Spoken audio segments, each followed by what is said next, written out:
சூர்யா நடிப்பில் வந்து வெளியான விஸ்வநாதன் அண்ட் சன்ஸ் படத்தினுடைய கதையை முழு டீட்டெயில்ஸாகவே பார்த்துடலாம். இந்த படத்தை வந்து கண்டிப்பாக ஃபேமிலியோடு போய் பார்க்கலாம் அப்படின்னு சொன்னாங்க.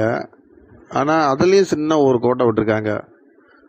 சூர்யாவுக்கு வந்து அந்த படத்தில் வந்து டேட்டிங் அப்படின்னு சொல்லி டேட்டிங் ஆப் மூலயமா வந்து சிலர் போய் தேடி போகிற மாதிரி படத்தில் காமிச்சிருக்காங்க.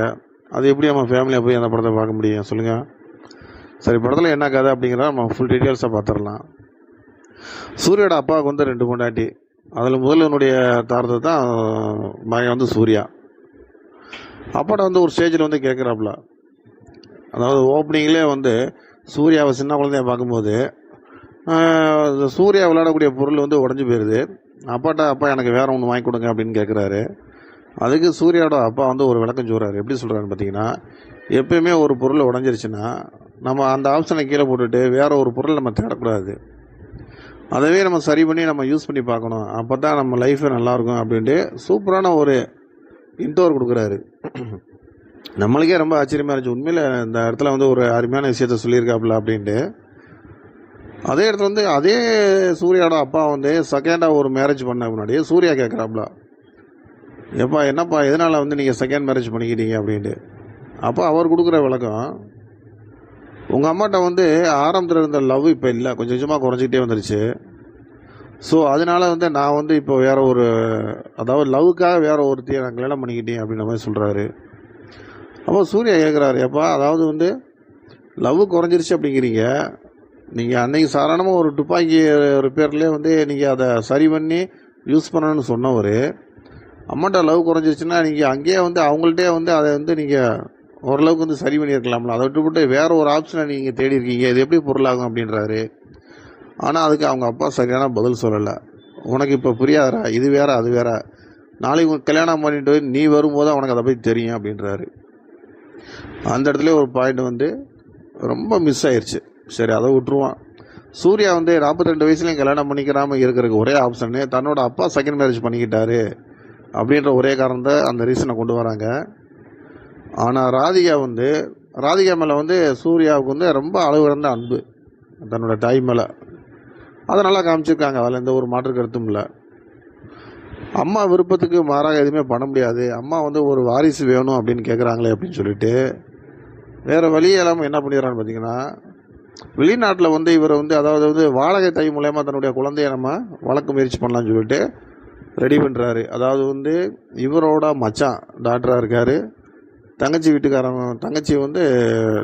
டாக்டராக இருக்காங்க, தங்கச்சி வீட்டுக்காரர் வக்கீலாக இருக்கார். என்ன பண்ணுறாங்க, ஓகே பண்ணிடுறாங்க. ஓகே பண்ணதுக்கு முன்னாடி வெளிநாட்டிலேருந்து குழந்தையோட வராரு. இது வாடகை தாய் மூலயமா அந்த குழந்தை பிறந்திருக்கு அப்படின்னு ராதிகாட்ட வந்து கொடுக்குறாரு. அவங்களுக்கு ஷாக்கிங்காக இருக்குது. உனக்கு மேரேஜ் பண்ணி உனக்கு ஒரு நல்ல லைஃபை ஏற்படுத்தி கொடுக்கணும்னு பார்த்தா வாரிசு 2 குழந்தைய கொண்டு வந்து கையில் கொடுத்துருக்கேடான்னு சொல்லிட்டு யோசிக்கிறாங்க. இருந்தாலும் குழந்தை முகத்தை பார்க்கும்போது அவங்க என்ன பண்ண முடியும், வேறு வழியே இல்லாமல் அப்செட் பண்ணிக்கிறாங்க. இது வந்து படத்தில் சூர்யாவோட அடுத்த ஸ்டேஜ் இன்டோர் வந்து வந்துடுது. ஸோ ஒரு இடத்துல குழந்தைக்கு உடம்பு முடியாமல் போயிடுது. அப்போ வந்து டாக்டர்ஸ் என்ன சொல்கிறாங்க அப்படின்னு பார்த்தீங்கன்னா, இதில் வந்து அதாவது குழந்தைய சரி விடுறதுல வந்து அப்பாவோட பங்கு இருக்குன்னு தாயோட பங்கும் இதில் கண்டிப்பாக இருக்கும். அதாவது எலும்பு நுறுக்கி நோய் அப்படின்னு சொல்லுவாங்க, அந்த மாதிரி இல்லை. இப்போ உங்கள்கிட்ட வந்து அந்த ஆப்ஷன் இல்லை. ஸோ இவனோட அம்மாட்ட அது இருக்கும். அவங்கள வந்து நீங்கள் கூப்பிட்டு வந்தீங்கன்னா சரி பண்ணி விட்டுடலாம். நம்ம வேறு வெளியில் போய் தேடி ஒரு ஆப்ஷனை பார்க்குறக்காட்டி இது பெட்ரு அப்படிங்கிறாங்க. ஸோ அப்போ என்ன பண்ணுறாங்கன்னா, எப்போயுமே வாடகை தாய்க்கு வந்து ஃபுல் டீட்டெயில்ஸ் எதுவுமே கொடுக்க மாட்டாங்க. ஆனால் குழந்தைக்காக என்ன பண்ணுறாங்கன்னா, அந்த மருத்துவமனையில் அட்ரஸ் எல்லாமே கொடுத்துட்றாங்க. அவங்க அம்மா தேடி சூர்யா போகிறாரு. அங்கே தான் மம்மிதா பைஜுவை பார்க்குறாரு. அவங்க ஆக்டிவிட்டெல்லாம் ஓரளவுக்கு ஓகே தான். 22 வயசில் உள்ள ஒரு பொண்ணுக்கு என்ன இருக்குமோ அது எல்லாமே வந்து அவங்க ரியலாக நடிப்பு, அந்த பேச்சு எல்லாமே அவங்க கொடுத்துருக்காங்க. ரொம்ப ஜாலியாக சென்சிட்டிவாக எந்த இடத்துலையுமே இல்லாமல் ரொம்ப ஜாலியாக இருந்திருக்காங்க. அவங்கள பார்க்குறாங்க. இவர் விவரத்தை சொல்கிறாரு. அவங்க வந்து அப்படியா, சரி எனக்கு பணம் தேவைப்படுது, பணம் கொடுங்க, நான் வந்துடுறேன் அப்படின்றாங்க. அங்கே கடமைப்பட்டிருக்க அதுக்கு வந்து பணத்தை கட்டிட்டு மம்மிதா பைஜாவை கூப்பிட்டு வந்துடுறாரு. இங்கே வந்து ஆப்ரேஷன் பண்ணுறாங்க, எல்லாமே முடிஞ்சிருது. அதுக்கு இடையில் வந்து மம்மிதா பைஜிட்ட வந்து அவர் ஒரு விளக்கம் கேட்குறாரு. உங்களோட பேக்ரவுண்ட் என்னென்னு கேட்கும்போது, எனக்கு தாய் தப்பி யாருமே கிடையாது, நான் வந்து தனியாக தான் வளர்ந்தேன். மருத்துவக் கல்லூரியில் வந்து நான் ஸ்காலர்ஷிப்பில் சேரும்போது எனக்கு ஜஸ்ட்டு கொஞ்சம் வீக்கில் வந்து என்னால் சேர முடியல. கிட்டத்தட்ட வந்து நான் பணம் கட்டி தான் நான் சேர்ந்தேன். அந்த பணத்துக்கு தான் அந்த வாடகை தாய் மூலமாக இதுக்கு நான் ஒத்துக்கிட்டேன். அதோட என்னோடய கல்வி செலவுக்கு சூர்யா படத்தில் வந்து கல்வி அப்படின்றத வந்து கொண்டு வரணும் அப்படின்றக்காண்டி இதை கொண்டு வந்திருக்காங்க. அவரும் வந்து அதை அப்செட் பண்ணிக்கிறாரு. அப்போ கொஞ்சம் கடன் ஆகி போச்சு. அதுக்கு தான் இப்போ அவங்கள்ட்ட நான் அந்த காசை வாங்கி நான் கொடுத்துருக்கேன் அப்படின்ற மாதிரிலாம் சொல்லி வராங்க. எல்லாமே ஓகே தான். ஒரு இடத்துல வந்து சூர்யாவோட ஆட்டிடியூடை பார்த்துட்டு மமிதா பைஜ் வந்து அவங்க மேலே வந்து லவ் பண்ண ஆரம்பிச்சிடறாங்க. லவ் ஒர்க் அவுட் ஆயிடுது. ஸோ இதுக்கிடையில் என்ன அப்படின்னு பார்த்தீங்கன்னா, அவர் மேலே என்ன அபிப்பிராயம் எதனால் வருது அப்படின்னு பார்த்தீங்கன்னா, இவர் கம்பெனியில் வேலை பார்க்குற ஒரு டிரைவரோட பையனை வந்து இவர் படிக்க வைக்கிறாரு. அந்த பையன் பெரிய கம்பெனியில் பெரிய லெவலில் இருக்காப்புல. இவர்கிட்ட அந்த பையன் பேசும்போது தன்னோட தகப்பனார் வந்து டிரைவர் அப்படின்னு சொல்கிறத அவங்க பையன் வந்து அப்செட் பண்ண மாட்டான். அப்போ எடுத்து புரிய வைக்கிறாரு சூர்யா. அவரோட உழைப்பில் தான் நீ இன்றைக்கி வரைக்கும் இவ்வளோ தூரத்தில் நீ வளர்ந்துருக்க அப்படின்னு சொல்லிக்கும் போது அவர் அதை யோசனை பண்ணி ஓகே பண்ணிடுறாரு. அந்த ஒரு சீன் வந்து ரொம்ப சூப்பராக இருக்குது. நல்ல ஒரு அருமையான ஒரு சீனு. அதில் ஒரு மாற்று கருத்தும் இல்லை. நான் படத்தில் கோர்வை வந்து எங்கெங்கேயே மிஸ் பண்ணிடுறாங்க.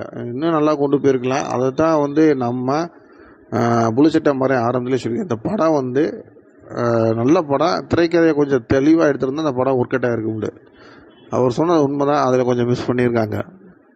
ஸோ அதுக்கப்புறம் பார்த்தீங்கன்னா மமிதா பைஜ் வந்து இவர் மேலே லவ் பண்ணிடுறாங்க. லவ் பண்ணி அவர்கிட்ட அப்செட் பண்ணுறதுக்கு அவங்ககிட்ட எவ்வளோ விரட்டி பார்க்குறாங்க, முடியல. ஒரு இடத்துல வந்து ராதிகாவை கன்வின்ஸ் பண்ணுறாங்க. ராதிகா மூலியமாகவும் முயற்சி பண்ணி பார்க்குறாங்க, ஒன்றும் முடியல. இவர் வெளியில் வந்து அந்த ஆப்ரேஷன் எல்லாம் முடிஞ்ச உடனே அவனோட வேலை முடிஞ்சு வெளில போக வேண்டியதில் கரெக்டாக இருக்கார். இதுக்கிடையில் ஏன் இவர் இப்போ வரைக்கும் கல்யாணம் பண்ணாமல் இவரால் எப்படி இருக்க முடியாது? ஒரு லவ் ஒரு கேர் எதுவுமே இல்லையா அப்படின்னு சொல்லி தான் அந்த இடத்துல ஒரு லவ்வை கூட கொண்டு போயிருக்கலாம். இன்னும் சூப்பராக நல்லா இருந்திருக்கும். அதாவது அப்பா செஞ்ச தவிர நம்ம செய்யக்கூடாது, நம்ம மேரேஜ் பண்ணோம்னா அந்த லவ்வை நம்மளால கடைசி வரையும் கொண்டு போக முடியாதுன்னு இவர் நினைக்கக்கூடிய சூர்யா டேட்டிங் ஆப்பில் போய் ஒவ்வொரு நாடாக போய் ஒவ்வொரு அழகிட்டையும் போய் இருந்துட்டு வரல எந்த விதத்தில் நியாயம்? இது எப்படி நம்ம அப்செட் பண்ணுறதுன்னு எனக்கே தெரியல. ரொம்ப இதெல்லாம் பொய்யா இருக்குமோ நினச்சா கடைசியில் அதான் உண்மையாக இருக்குது. அதுவும் வந்து பார்த்திங்கன்னா அவங்க மாமா மூலியமாக வருங்க பையன் மமிதா பைஜ் தெரிஞ்சுக்கிட்டு அதையும் ராதிகாட்ட போய் போட்டு கொடுத்துட்றாங்க. எப்படி வந்து இது ஒர்க் அவுட் ஆகுதுன்றதே தெரியல. ரொம்ப ஒரு வேதனையான விஷயம். அது இந்த காலத்தில் இதெல்லாம் வந்து சர்வசாதாரணம் அப்படின்னு சொல்ல வராரு போல இருக்குது டைரக்டர். அதுக்காக வந்து எல்லா லைஃப்பையுமே எல்லாத்தையுமே ஓப்பனாக எல்லாமே பண்ணிடணும் அப்படின்றதெல்லாம் கிடையாது. ஆனால் இன்னும் வந்து இதை இப்படித்தான் அப்படின்றத கொண்டு வரக்கான முயற்சியை வந்து சினிமா வந்து அடுத்தடுத்த ஆப்ஷனில் கொண்டு வந்துக்கிட்டு இருக்கு. சரி, பார்க்கலாம் எப்படி போயிட்டுருக்கு அப்படிங்கிறத வந்து பார்க்கலாம். அதுக்கப்புறம் என்ன நடக்குது அப்படின்னு பார்த்தீங்கன்னா, கொண்டு போய் ஒரு ஏர்போர்ட்டில் கொண்டு போய் விட்டுறாரு. அவங்க என்ன பண்ணுறாங்கன்னா, எனக்கு நீதி வேணும்னு சொல்லிட்டு கோர்ட் நடவடிக்கை மூலியமாக எடுக்கிறாங்க மமிதா பைஜ். அதாவது எனக்கு என் பிள்ளை வேணும் அப்படின்ட்டு. இப்போ கோர்ட் ஆப்ஷன் என்ன பண்ணுறாங்கன்னா, ஒரு 6 மாதம் வந்து நீங்கள் 2 பேரும் ஒரே வீட்டில் இருங்க, குழந்தை யார் நல்லா பராமரிக்கிறீங்க அப்படிங்கிறத பார்க்கலாம். அவங்க வந்து ஒரு 3 வக்கீல்களை வந்து கமிஷனர் அமைச்சு செக் பண்ண சொல்கிறாங்க. இது யார் வந்து சரியாக இருக்காங்களோ அவங்கள்ட்ட இந்த குழந்தைய ஒப்படைச்சிடலாம் அப்படின்ற மாதிரி சொல்லி வராங்க. ஏன்னா இந்த கேஸ் இது மாதிரி கேஸில் நாங்கள் அதையும் பார்த்தே கிடையாது, இப்போ வந்து இப்படி பண்ணிகிட்டு இருக்கீங்க அப்படின்ற மாதிரி சொல்லிடுறாங்க. ஸோ அதுக்கப்புறம் என்ன நடக்குது அப்படின்னு பார்த்தீங்கன்னா, ராதிகா ஒரு இடத்துல உடம்பு முடியாமல் இறந்து போயிடறாங்க. ராதிகா இறந்துக்கு முன்னாடி சூர்யா தனிமரம் ஆகிறாரு. இதில் இன்னொரு விஷயம் என்ன நடக்குதுன்னு பார்த்தீங்கன்னா, அவங்க அதாவது வந்து செகண்ட் ஒய்ஃபாக அவங்க அப்பா கண்ணவங்க வந்து அவங்களுக்கு ஒரு தங்கச்சி இருக்குது.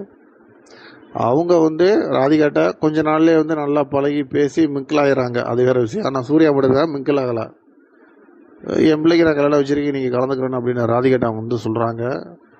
இவங்களுக்கு சொத்து பத்துலேருந்து நகையில் நான் பாதியை கொடுக்குறேன், நானே சிறப்பாக கல்யாணம் நடத்தி வைக்கிறேன் அப்படின்னு ஒரு வாக்கம் கொடுக்குறாங்க ராதிகா. இதுக்கிடையில் இறந்து போனதுனால அதை சூர்யா முன்னெடுத்து வைக்கிறாரு. அங்கே வந்து பார்த்திங்கன்னா அப்போ என்ன சொல்கிறாங்கன்னா, செகண்ட் ஒய்ஃபாக வாழ்கிறது எவ்வளோ கஷ்டம் அப்படிங்கிறத வந்து அதில் ஒரு உலகத்துக்குள்ளே கொண்டு போகிறாங்க. அதாவது அவங்க வந்து அதாவது வந்து செகண்ட் ஒய்ஃபு அப்படிங்கிற அந்தஸ்து கொடுக்காம அவங்க கூட வாழ்ந்துருப்பார் போல இருக்குது அவங்க அப்பா. அதை வந்து அந்த ஊரில் இந்த சொத்து பத்தில் உனக்கு எப்படி வந்துச்சு, பணக்காரனை வந்து நீ கைக்குள்ளே வச்சுக்கிட்ட அதெல்லாம் வந்துச்சு அப்படின்னு அந்த ஊரில் தெரிஞ்சு நேரடியாக பேசுகிறவங்க சில பேர், தெரியாமல் பேசுகிறவங்க சில பேர் அப்படின்ற மாதிரி காமிச்சிருக்காங்க. அதை பார்த்துட்டு சூர்யா ஃபீல் பண்ணுற மாதிரிலாம் சீன் வச்சுருக்காங்க. ஒரு இடத்துல தங்கச்சியும் கல்யாணம் பண்ணி கொடுத்துட்றாரு நல்ல விதமாக. இதுக்கிடையில் வந்து தங்கச்சியை கட்டிக்கு போகிறவரோட மாமியா அப்படின்னு சொல்லி ஒருத்தர் வர்றாரு நாசர்.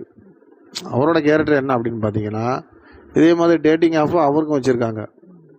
ஏற்கனவே 1 இருந்து 10 ஆண்டு செகண்ட் ஹாஃபில் அதை ஒன்று கொண்டு வந்திருக்காங்க. சுத்தமாக பார்க்க சகிக்கவே இல்லை. இதான் எப்படி தான் ஒர்க் அவுட் பண்ணுறாங்க அப்படிங்கிறதே தெரியல. ஸோ அதுக்கப்புறம் ஃபைனலாக மேரேஜ் எல்லாம் முடிச்சதுக்கு முன்னாடி அதுக்கப்புறம் மமிதா வந்து கேட்குறாங்க என்னங்க அப்படின்னு சொல்லி கேட்குறாங்க. அப்போ சிட்டியாக இருக்கிறவங்க வந்து சூர்யாட்ட பேசுகிறாங்க, ஐயா வந்து பிள்ளை நீ கல்யாணம் பண்ணிக்கிறவங்க தானே அப்படின்ட்டு. அப்போ அவர் ஒரு ரீசன் சொல்கிறாரு. அவங்க வந்து அங்கேருந்து அதாவது குழந்தை சிகிச்சைக்காக வந்தவங்க. 2வது வந்து இது அவளுக்கு வந்து ஒரு ஹாலிடே மாதிரி. இது முடிஞ்சதுக்கு முன்னாடி அவளுக்கு அந்த யாவும் தான் வரும். அதாவது அவளோட கேரியரை சொல்கிறாரு, படிக்கிற பிள்ளை டாக்டர் ஆகணும்னு நினைக்கிறா, அப்போ அந்த நாளைக்கு யாவும் தான் வரும். அப்போ அது ஒரு மிஸ் அண்டர்ஸ்டாண்டிங் ஆகிரும் அப்படின்ட்டு. செகண்டாக வந்து ஏஜ் டிஃப்ரென்ஸை காட்டுறாரு. ஸோ இது ரெண்டுமே வந்து மஹிமா பீச்சுக்கு தெரிய வருது. படிப்பை வந்து அவங்க ஸ்டாப் பண்ணியிருந்தாங்க. அதுக்கப்புறம் படித்து அவங்க டிகிரி வாங்குறாங்க. வாங்கிட்டு அவங்க என்ன சொல்கிறாங்க, இது முழுக்க முழுக்க வந்து இதோட கனவு, என்னோட கனவு எங்கள் பெற்றோராக இருந்தாலும் அதுக்கப்புறம் இதுக்கான முழு ஆதரவு வந்து சூர்யா தான் பண்ணார் அப்படின்றத உடைச்சி விட்றாங்க. அதே மாதிரி வந்து பார்த்திங்கன்னா 2 பேரும் கல்யாணம் அதுக்கப்புறம் லாஸ்ட்டாக முடிவு பண்ணுறது எப்படின்னு பார்த்திங்கன்னா 2 பேரும் கல்யாணம் பண்ணிக்கிற மாதிரி பேசி முடிவு பண்ணுறாங்க. ஆனால் கல்யாணம் அப்படிங்கிறத காட்டாமல் மமிதா பைஜி இவரோட சேர மாதிரி படத்தை முடிச்சிருக்காங்க. படம் ஒரு நல்ல படத்தை சூப்பராக அழகாக கொண்டு போயிருக்கலாம். இந்த படத்தை வந்து எடுத்தவர் வந்து கேரளாக்கார். அவருக்கு வந்து அவர் ஸ்டைலில் பண்ணியிருக்காரு.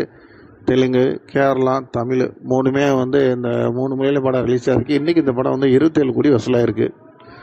அதிக எதிர்பார்ப்பில் இந்த படத்துக்கு போயிருக்காங்க. ஆனால் இதே வசூல் லாஸ்ட் வரைக்கும் நீடிக்கும் அப்படின்னு சொல்ல முடியாது. இருந்தாலும் படத்தை ஒரு முறை பார்க்கலாம். இந்த டேட்டிங் ஆஃபை வந்து இந்த படத்துலேருந்து எடுத்திருந்தாங்கன்னா படம் சூப்பரு. ஒருவேளை இனிமேல் கட் பண்ணி விட்டால் கூட படம் நல்லாயிருக்கும்.